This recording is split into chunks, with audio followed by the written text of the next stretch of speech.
Hello নমস্কার বন্ধুরা, জয় জগন্নাথ। তোমরা সবাই কেমন আছো? রথযাত্রার উপলক্ষে তোমাদের সবাইকে জানাই অনেক অনেক শুভেচ্ছা। তো দেখতে পাচ্ছ চলে এসেছি আমরা রথ দেখতে। তো বন্ধুরা, এই জায়গাটি হচ্ছে হুগলি জেলা, গ্রাম বড়সরসা। তো দেখতে পাচ্ছ মন্দিরটি। এই গ্রামে খুব বেশি বছর হয়নি রথযাত্রা হচ্ছে।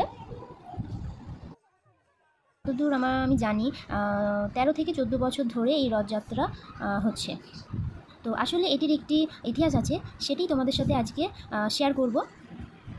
তো দেখতে পাচ্ছ কত মেলা বসেছে, কত লোকজন হয়েছে। তো এখানে দাঁড়িয়ে আছি আমরা ঘরের জন্য কিছু খাবার নেওয়ার জন্য। তো তোমাদের কী কী খেতে ভালো লাগে অবশ্যই কমেন্ট করে জানাবে। তো দেখতে পাচ্ছ বন্ধুরা কত সুন্দর সুন্দর মেলা বসেছে। তো আমরা এদিকে চলে এলাম, মেয়েগুলো বলছিল কিছু খেলনা নেবে, তাই এই স্টলটায় দাঁড়িয়ে আমরা দেখছিলাম যে কী খেলনা নিয়ে যায়, পছন্দ করছিলাম। তো এই দোকানটা থেকে কিছু আমরা খেলনা নিয়ে নিলাম, কিছু ঘরের জিনিসও নিয়ে নিয়েছি। তো দেখো কত সুন্দর সুন্দর দেখতে লাগছে।